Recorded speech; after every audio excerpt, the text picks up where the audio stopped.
Can I ask you about your favorite food? What is your favorite food? My favorite food is I like pizza, burger, samosa, and water balls. You know what? I have tried samosa before. It's delicious. It's very good. Yes. Nice. What is the most traditional food from India? Can you tell me the meaning of traditional? Yes, so traditional is usually something that is typical or something that is only found in India. You can't find it anywhere else. It's an Indian dish.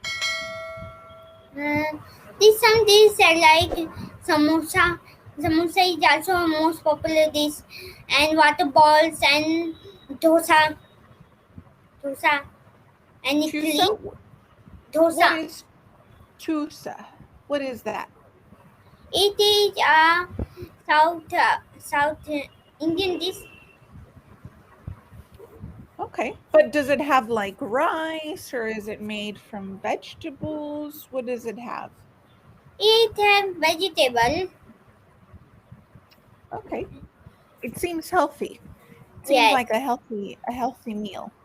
and there is many varieties of dosa like sometimes vegetable dosa and sometimes cheese dosa.